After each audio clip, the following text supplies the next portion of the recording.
అనేటువంటి అంశాన్ని కూడా చెప్పారు. సో ఇప్పుడు అట్లీస్ట్ ఆయన చాలా క్లియర్ మెన్షన్ చేశారు. In fact I should have mentioned it, Brijesh Kumar కి సంబంధించినటువంటి ట్రిబ్యునల్ ఇచ్చినటువంటి తీర్పుని. సో అఫ్ కోర్స్ ఇవాళ మీరు సుప్రీంకోర్టుకు పోతామని చెప్పేసి అని అంటా ఉన్నారు. అది తాత్కాలికమే అనేటువంటి మాట చాలా క్లియర్గా తెలుసు. కేసీఆర్ కూడా ఆనాడైనా, తర్వాత బ్రిజేష్ కుమార్ ట్రిబ్యునల్ అయినా, తర్వాత ప్రెస్ మీట్లు ఆ తెలంగాణ ఇవ్వబోతున్నటువంటి తరుణంలో ప్రెస్ మీట్ల టైంలో కూడా చాలా క్లియర్గా చెప్పారు. ఇఫ్ యూ కుడ్ రిఫర్ అవన్నీ ఉన్నాయి మన దగ్గర కూడా. సో ఇలాంటివన్నీ ఉన్నటువంటి తరుణంలో ఇప్పటికే రేవంత్ రెడ్డి మీద చాలా ఉన్నటువంటి మాట ఏంటంటే, రేవంత్ రెడ్డి కూడా టీడీపీతోని ఆయన చాలా అనుకూలంగానే ఉన్నాడు చంద్రబాబుతోనే, అందుకే నాగార్జున సాగర్ నుంచి అన్ని నీళ్లు తీసుకుపోగలుగుతుంది తెలంగాణ దగ్గర నుంచి ఆంధ్రప్రదేశ్ అనేటువంటి మాట ఉన్నది. మరి ఈ టైంలో ఉత్తమ్ కుమార్ రెడ్డి ఇచ్చినటువంటి స్టేట్మెంట్స్కి రేవంత్ రెడ్డి చేయబోతున్నటువంటి విధానానికి పొంతన లేకుండా ఉండేందుకు ఆస్కారం ఉందా? లేదు అంటే గవర్నమెంట్ మొత్తం సింగిల్ స్టాండ్ మీద నిలబడి తెలంగాణకు రావాల్సిన మా నీళ్ళ వాట ఖచ్చితంగా మేము లాక్కుంటాం అనేటువంటి మాట ఉందా? చంద్రబాబు నాయుడు గారితో మా గౌరవ ముఖ్యమంత్రి రేవంత్ రెడ్డి గారికి సంబంధం ఉందనేది అసంబద్ధమైనటువంటి మాట. దాంతోపాటుగా ఏదైతే తాత్కాలిక ఒప్పందం చేసుకున్నటువంటి టీఆర్ఎస్ బీఆర్ఎస్ అప్పటి ముఖ్యమంత్రి కేసీఆర్ గారు, అది తాత్కాలికం అనేది ఇప్పుడు శాశ్వతం అనేది ఆంధ్రప్రదేశ్ ప్రభుత్వం యొక్క వాదన. అది కేంద్ర ప్రభుత్వం ముందు ట్రిబ్యునల్ ముందు పెట్టినటువంటి పేపర్ డాక్యుమెంట్.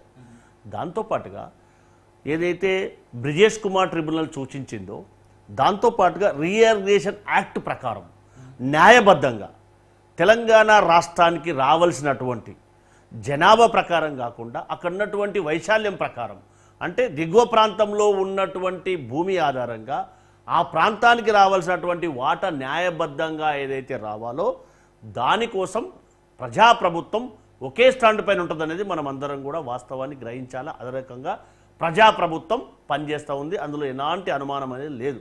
దాంతోపాటుగా దిగువ ప్రాంతంలో ఉన్నటువంటి, ఇందాక భారతీయ జనతా పార్టీ నాయకులు చెప్తా ఉన్నారు, వాళ్ళకు దేశం ముఖ్యం. దేశంలో అంతర్భాగం మన రాష్ట్రం తెలంగాణ రాష్ట్రం, దాంతోపాటుగా ఆంధ్రప్రదేశ్ కూడా అంతర్భాగమే. ఇరు రాష్ట్రాలకు న్యాయం చేయాల్సినటువంటి బాధ్యత కేంద్ర ప్రభుత్వం అనేది మనం అందరం కూడా వాస్తవాన్ని ఆలోచన చేయాలి.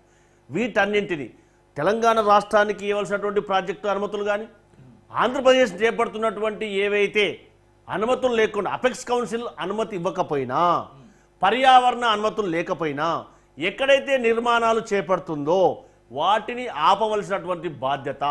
ఎందుకు ఆపాలంటే అది కనుక హైట్ లేపితే తెలంగాణకు రావాల్సినటువంటి ఫ్లో అనేది తగ్గిపోయి ఇక్కడ సాగునీరు కానీ తాగునీరుకి కానీ కొరత ఏర్పడే అవకాశం ఉందనేది, ఆ సమన్వయం చేయవలసినటువంటి బాధ్యత కేంద్ర ప్రభుత్వం పైన ఉందా లేదా, అది వాస్తవాన్ని గ్రహించి భారతీయ జనతా పార్టీ సమాధానం చెప్పాలి. దాంతోపాటుగా తెలంగాణ రాష్ట్రానికి ఏదైతే గతంలో తెలంగాణ రాష్ట్రానికి ఇన్ని టీఎంసీలు రావాలని చెప్పి అటు కృష్ణానదిలోంచి కానీ గోదావరి నదిలోంచి కానీ, ఇందాక రామ్మోహన్ సార్ చెప్పినట్టుగా ఏదైతే ట్రిబ్యునల్ సూచించినటువంటి సూచన సలహాల మేరకు నిష్ణాతులైనటువంటి నీటిపారుదలలో పనిచేస్తున్నటువంటి వారి సూచన సలహాల మేరకు, ఒకవేళ ఇప్పుడు గనక తెలంగాణ ప్రజాప్రభుత్వం అడ్డుకోకపోతే అది తెలంగాణ దిగువ ప్రాంతంలో ఉన్నటువంటి దక్షిణ తెలంగాణ అంతా కూడా నష్టం జరిగే ప్రమాదం ఉందనేది మనం అందరం కూడా వాస్తవాన్ని గ్రహించాలి. దాన్ని కాపాడవలసినటువంటి బాధ్యత ప్రజాప్రభుత్వం పని ఉంది. కాబట్టి ఇందులో మరొకసారి రిపీట్ చేస్తా ఉన్నా, రాజకీయం కంటే రాష్ట్రాభివృద్ధి ముఖ్యం అనేదే ప్రజాప్రభుత్వం కాంగ్రెస్ పార్టీ యొక్క ఉద్దేశం. అందులో క్యాబినెట్ ఎలాంటి అనుమానం లేదు, అందరూ కూడా ఒకే స్టాండ్ పైన ఉన్నారు. మేము ఏమడుగుతున్నామంటే, న్యాయబద్ధంగా తెలంగాణ రాష్ట్రానికి రావాల్సినటువంటి దిగువ ప్రాంతంలో ఉన్నటువంటి వైశాల్యాన్ని బట్టి నీటి సరఫరా, నీటి భాగం రావాలనేదే మా వాదన. అందుకోసమనే గౌరవ సంబంధిత శాఖ మంత్రి గారు ఖచ్చితంగా ఈ విషయం పట్ల సుప్రీంకోర్టులో మేము కేసు కూడా దాఖలు చేయడానికి ఖచ్చితంగా ప్రిపేర్ అవుతా ఉన్నాం. వారు ఏదైతే అడ్డదారిలో నిర్మాణాలు చేపడుతున్నారో ప్రాజెక్టుల పైన, దానిని ఆపవలసినటువంటి బాధ్యత ఆంధ్రప్రదేశ్ ప్రభుత్వం పైన ఉంది అనేది మా యొక్క తెలంగాణ ప్రజాప్రభుత్వం యొక్క వాదన.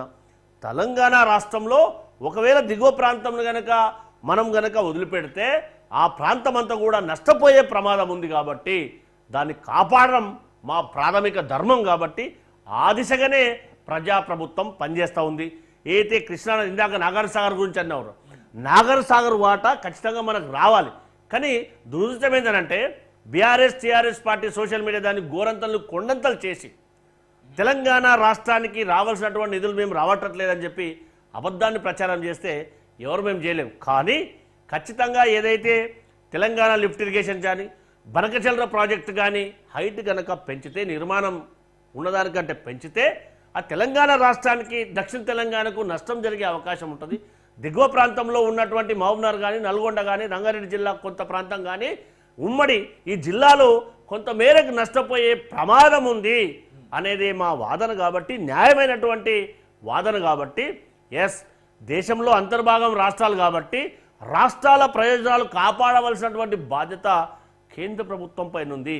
రాజకీయాల కంటే ముఖ్యం రాష్ట్రాల అభివృద్ధే మీకు ముఖ్యమైన కనుక భారతీయ జనతా పార్టీ ఎన్డీఏ ప్రభుత్వం ఆలోచన చేస్తే ఖచ్చితంగా దీన్ని సమన్వయం చేసి అటు తెలంగాణ రాష్ట్రానికి రావాల్సినటువంటి వాటా కానీ, ఆంధ్రప్రదేశ్ రాష్ట్రానికి ఇవ్వవలసినటువంటి వాటాను కూడా ఖచ్చితంగా సమన్వయం చేసి ఒప్పియవలసినటువంటి బాధ్యత కేంద్ర ప్రభుత్వం పైన ఉంది అనేది మనం అందరం కూడా ఆలోచన చేయాలి. దాంట్లో భాగంగానే ఈ ట్రిబ్యునల్ చూపించినటువంటి సూచనల మేరకు, అపెక్స్ కౌన్సిల్ చూపించినటువంటి సూచనల మేరకు ప్రాజెక్టుల నిర్మాణం చర్యలు తప్పితే వాటిని ఉల్లంఘిస్తూ నిర్మాణం చేపడితే దిగువ ప్రాంతంలో ఉన్నటువంటి తెలంగాణ దక్షిణ ప్రాంతం అంతా నష్టం జరిగే ప్రమాదం ఉందనేది మనం అందరం కూడా గ్రహించాలి. ఇక్కడ ఒక మాట సతీష్ గారు, యా ప్లీజ్. రేవంత్ రెడ్డి గారు రెగ్యులర్ గా ఇటు PM ని కానీ లేదంటే సెంట్రల్ క్యాబినెట్ మినిస్టర్స్ కానీ చాలా రెగ్యులర్ కలుస్తా ఉన్నారు. నాకు తెలిసి కేసీఆర్ 10 ఏళ్లలో ఎన్నిసార్లు అయితే కలిసినట్టు నాకు తెలిసి ఈయన వచ్చినటువంటి 14-12 నెలల్లో అన్నిసార్లు కలిసిండు అనేటువంటిది వాస్తవం. దీన్ని ఒప్పుకోవాలి. రేవంత్ రెడ్డి గారికి ఖచ్చితంగా బీజేపీలో ఉన్నటువంటి పెద్ద నేతలతో మంచి సత్సంబంధాలు ఉన్నాయి. ఎందుకంటే రాష్ట్ర ప్రయోజనాల కోసం అనేటువంటి మాట ఆయన చాలా సందర్భాల్లో చెప్పాడు. సో ఈ విషయాన్ని క్యాబినెట్ ముందు మనం ఉంచామా? ఉంచితే అక్కడి నుంచి వచ్చినటువంటి రెస్పాన్స్ ఏంటి? ఖచ్చితంగా జనవరుల శాఖ మంత్రి గారిని కూడా గౌరవ ముఖ్యమంత్రి గారు, సంబంధిత శాఖ మంత్రులు ఇటీవలే 3 నెలల క్రితం కలవడం అనేది జరిగింది. అది ఒక వాస్తవాన్ని ఒకసారి మనం గుర్తు చేసుకోవాలి. ఏవైతే తెలంగాణ ప్రాంతానికి రావాల్సినటువంటి వాటాల కోసము ఖచ్చితంగా ప్రజాప్రభుత్వం ప్రయత్నం చేస్తూ ఉంది. దానికోసం న్యాయ సంబద్ధమైనటువంటి పోరాటం కూడా చేస్తుంది. కానీ దాన్ని సమన్వయం చేయవలసినటువంటి బాధ్యత కేంద్ర ప్రభుత్వంపై ఉంది. కేంద్ర ప్రభుత్వం ఇప్పటికైనా రాజకీయాలు మాని ఇరు రాష్ట్రాలకు రావాల్సినటువంటి న్యాయ సంబంధమైనటువంటి నీటి వాటా కోసం ఏదైతే యుద్ధ వాతావరణం కాకుండా శాంతియుత వాతావరణంలో దానిని సమన్వయపరచవలసినటువంటి బాధ్యత కేంద్ర ప్రభుత్వంపై ఉంది. సంబంధిత జలవనరుల శాఖ మంత్రి గారిపై ఉంది, గౌరవ ప్రధానమంత్రి గారిపై ఉంది. దయచేసి వారు కల్పించుకొని తెలంగాణ రాష్ట్రానికి న్యాయబద్ధంగా రావాల్సినటువంటి నీటి వాటా కోసం కానీ, ఆంధ్రప్రదేశ్కు వెళ్ళవలసినటువంటి నీటి వాటా కోసం కానీ ఇరువురిని పిలిచి సమన్వయం చేసి న్యాయబద్ధమైనటువంటి వాటా కోసం కేంద్ర ప్రభుత్వం ప్రయత్నం చేయాలి.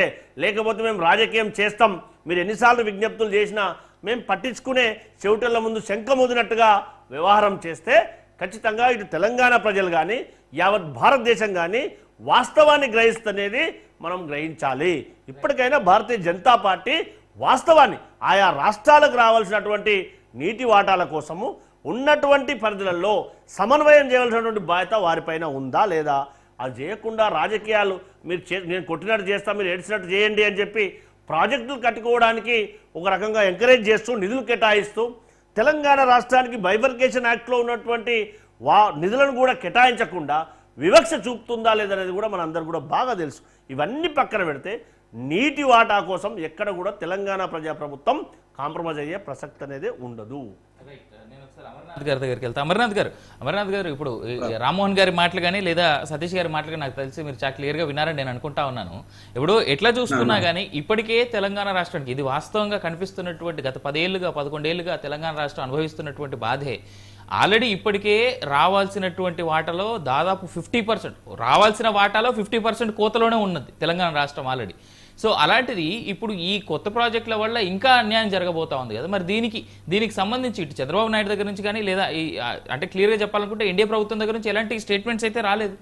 సో బీజేపీ ప్రభుత్వం ఏ విధంగా దీనిపైన చర్చలు పెట్టేందుకు ఆస్కారం ఉంది? అసలు ఒకవేళ పెడితే కనుక ఏపీ నిజంగా తెలంగాణకి ఇవ్వాల్సినటువంటి వాటా ఇప్పటికే ఆల్రెడీ చెప్తానే ఉన్నారు సతీష్ గారు, తెలంగాణకి ఎంత అవసరమో అంతే ఇస్తానే ఉన్నాం, మాకు రావాల్సిన నీళ్ళు ఇంకా వాళ్ళు అడగడం కరెక్ట్ కాదనేటువంటి ఉద్దేశాన్ని కూడా ఇప్పటికే ట్రిబ్యునల్స్ ముందు ఆల్రెడీ లాస్ట్ ఇయర్ అనుకుంటా నాగార్జున సాగర్ దగ్గర పెద్ద ఎత్తున కొట్లాట్లు, తర్వాత బ్యారికేడ్లు వేసుకోవడాలు, పోలీసులు, ఆ రప్చర్ అంతా చూసాం. ఇంకెప్పుడు వీటికి ముగింపు అనేటువంటిది పలికేందుకు ఆస్కారం ఉందంటారు? సార్ ఇప్పుడు ఏమైందంటే ఈ ఇండియా కూటమి అనేసి కొత్తగా కూడా ఏర్పాటు చేస్తున్నారు. వీరికి రాజకీయం కావాలి, ఇది ప్రజల్లో ఒక సెంటిమెంట్ రగిల్చాలంటే ఏంది, ప్రజలకు ఏది అవసరం అంటే, ఓహో ఇది ఒకటి నీరు, ఈ నీరుని సెంటిమెంట్ తీసుకొచ్చి ఈ రోజు ఈ తెలంగాణలో ప్రారంభిస్తూ అటు కర్ణాటకకి తీసుకొస్తారు. అంటే ఇదే విధంగా రాష్ట్ర వ్యాప్తం మొత్తం దేశం మొత్తం మీద కూడా అంటే సార్ అమర్నాథ్ గారు మన్నించాలి, నేను మిమ్మల్ని ఆపుతున్నందుకు మీరు ఒక్క మాట నన్ను మన్నించాలి. తెలంగాణ విషయంలో తెలంగాణకి ఇప్పటికే నాగార్జున సాగర్ నుంచి రావాల్సినటువంటి నీళ్ల విషయంలో జరిగినటువంటి అన్యాయం కేవలం ఇండి కూటమి క్రియేట్ చేసిందంటారా? అది వాస్తవం కాదంటారా? లేదు. మేము ఎప్పుడు ఎవరికి అన్యాయం చేయం సహజంగా మేము. ఎందుకంటే రేవంత్ రెడ్డి గారికి సీఎం గారు ఉన్నారు తెలంగాణకి. సీఎం గారికి మోడీ గారు నేరుగా అపాయింట్మెంట్ ఇస్తారు. వారు నేరుగా వెళ్ళి ఇది మా సమస్య, ఈ సమస్యను మీరు పరిష్కరించడంటే అది పెద్ద సమస్య కాదు వాళ్ళు. కానీ ఇప్పుడు ఉత్తమ్ కుమార్ రెడ్డి గారు దీన్ని ఒక భూతద్దంలో చూపిస్తూ ఏదో ఆంధ్రప్రదేశ్ లబ్ధి పొందుతుంది వీటిలో సరేనా, ఈ బనగానపల్లి రిజర్వాయర్ సంబంధించి ఏదో అవుతుంది అనేసి ఒక పెద్ద ఎత్తున రాజకీయ లబ్ధి కోసం ఉత్తమ్ కుమార్ రెడ్డి గారు దీన్ని హైలైట్ చేస్తూ ఉన్నారు. చాలా సింపుల్. చంద్రబాబు నాయుడు గారికి రేవంత్ రెడ్డి గారికి మంచి సత్సంబంధాలు ఉన్నాయి, గురు శిష్యుల సంబంధాలు ఉన్నాయి. అదే విధంగా మోడీ గారికి రేవంత్ రెడ్డి గారికి పెద్ద అంటే ఒక ప్రధానమంత్రికి ముఖ్యమంత్రికి సంబంధాలు ఉన్నాయి. వీరికి ఎప్పుడు పోయినా సరే అపాయింట్మెంట్ ఇచ్చే అవకాశాలు ఉన్నాయి. చంద్రబాబు నాయుడు గారు ఇస్తారు, అటు రేవంత్ రెడ్డి గారికి అదే విధంగా మోడీ గారు ఇస్తారు.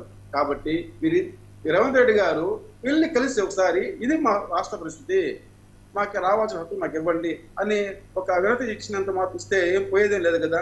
కేవలం రాజకీయ లబ్ధి కోసమే ఈరోజు ఉత్తమ్ కుమార్ రెడ్డి గారు ప్రెస్ మీదకి వచ్చేసి మేము నష్టపోతున్నాం అనేసి ప్రజలు రెచ్చగొడుతున్నారు. ఇది రాజకీయ లబ్ధి కేవలం. సార్ నేను ఇందాక కూడా మెన్షన్ చేశా నాగార్జున సాగర్ విషయంలో ఎంత పెద్ద కూడా జరిగింది అనేటువంటిది. రైట్, వస్తా సతీష్ గారు మీ దగ్గరికి వచ్చే కంటే ముందు ఒకసారి నేను రామ్మోహన్ గారి దగ్గరికి వెళ్తాను. రామ్మోహన్ గారు, ఇక్కడే సమస్య అక్కడే వస్తుంది. రెండు జాతీయ పార్టీలు దేశంలో ఒక రకంగా నాటకం ఆడుతున్నాయి. మాట అంటున్నాను, ఎందుకంటున్నానంటే జాతీయ పార్టీలకు రామ్మోహన్ గారు ముందు ఎన్నికలు జరిగినప్పుడు తెలంగాణ గురించి అనుకూలంగా మాట్లాడి వెంటనే కర్నూలు పోగానే పాస్పోర్ట్ అవసరమైందని మాట్లాడిన నాయకులు వెళ్ళి బీజేపీ కానీ కాంగ్రెస్ కానీ దేశ రాజకీయాల్లో రెండు రాష్ట్రాల ప్రయోజనాలు కాపాడాల్సిన అవసరం ఉంది. నెంబర్ 1. రెండో దిగువ విషయంలో కూడా సతీష్ గారు కానీ కొంచెం మీరు నది పరివాహక ప్రాంతాన్ని చూడండి. పడమటి నుంచి తూర్పు వస్తాయి మన నదులన్నీ కూడా. అంటే పడమట తెలంగాణ ఉంది, తూర్పులో ఆంధ్రప్రదేశ్. కనుక పారేటప్పుడు ఇక్కడి నుంచి అడ్డీలు పోతే కానీ అక్కడి నుంచి నీళ్ళు రావు. మా నీళ్లు మా ఫ్లో పోతుంది. ఇట్లాంటివి మాట్లాడితే ఏంటంటే కొంత బాగా స్టడీ చేయాలి రాజకీయ నాయకులు. నేను బాగా తెలిసిన వాడిని నేను గర్వంతో అంటలేను. రాజకీయ నాయకులు అమర్నాథ్ గారు కానీ సతీష్ గారు కానీ కొంచెం మీరు ఈ నీళ్ళ విషయం మాట్లాడేటప్పుడు కాదు తరోగండి దయచేసి. అంటే మొత్తం నేను ఇప్పుడు ఇక్కడ కూర్చున్నానంటే నా దగ్గర ఒక 50 పేపర్లు రెడీ ఉన్నాయి. ఎందుకు అంటే మనం చెప్పేటప్పుడు సాంకేతికంగా చెప్పి తప్పు రావద్దు. నెంబర్ 1. రెండోది అంటే ఇప్పుడు ఉత్తమ్ కుమార్ రెడ్డి గారు రాజకీయం చేస్తున్నారని అమర్నాథ్ గారు అంటున్నారు. కరెక్ట్ కాబట్టి ఎందుకంటే అసలు రాజకీయం చేస్తున్నాయి జాతీయ పార్టీలే అంటున్నారు. గతంలో చూడండి కేసీఆర్ జగన్మోహన్ రెడ్డి కలవంగానే బదనాం చేసింది తెలుగుదేశం పార్టీ కదా. నేను ఆనందం ఏమంటుంటే నిజంగా చెప్పాలంటే జగన్మోహన్ రెడ్డి గారు చాలా పెద్ద మనసుతో వచ్చి మంచి చెడ్డో మాట్లాడదాం అనుకున్నారు. ఈ చికెన్లు మటన్లు చేపల పులుసు ఇవన్నీ రాజకీయాలు నేను అది మాట్లాడను. కానీ ఆయన ఆహ్వానించి ఒక వ్యాసం రాశాను అవినేష్ గారు. ఏంటంటే మీరు తెలంగాణ ప్రాంతంలో మొదలు పెట్టుకుంటారా ఆంధ్రలో మొదలు పెట్టుకుంటారా కానీ గోదావరి అంటే పోలవరం పైనుంచి నీళ్లను తీసుకొని రాయలసీమకు న్యాయం చేస్తామని ఒక్క మాట కేసీఆర్ అన్నందుకు ఈ కాంగ్రెస్ దుర్మార్గం ఏం చేసిన దుర్మార్గంగా ఆయన విమర్శించారు కదా. వీళ్ళిద్దరు ఒకటి దొంగలు జగన్మోహన్ రెడ్డి కేసీఆర్ ఒకటైంది అన్నారు. ఆయన అన్నాడు ఏంటి రాయలసీమకు న్యాయం కావాలన్నాడు కేసీఆర్. అంటే ఒక ఉద్యమ నాయకుడు రాయలసీమకు కూడా న్యాయం కావాలనే మాట మాట్లాడితే దాన్ని వాళ్ళిద్దరు దొంగలు కలిసింది అనే మాటను మనకు కాంగ్రెస్ పార్టీ అన్నది కదా. ఆంధ్ర తెలంగాణ రెండు కాంగ్రెస్ పార్టీలు అన్నాయి. ఇది తప్పు అంటున్నాడు. అట్లానే ఇప్పుడు కూడా గురు శిష్యులు అనే పేరు చెప్పి రేవంత్ రెడ్డి చంద్రబాబు నాయుడు ఎవరి రాష్ట్ర ప్రజలు వాళ్ళు చూసుకుంటారు సార్, ఎవరి ప్రయోజనం వాళ్ళు చూసుకుంటారు. కానీ ఉమ్మడి ప్రయోజనాలు చూడాల్సిన అవసరం ఉంది అంటున్నాడు. ఇంకో మాట చెప్తాను, నీటి వనరుల పంపిణీ మీద దేశవ్యాప్తంగా ప్రపంచవ్యాప్తంగా ఒక సర్టెన్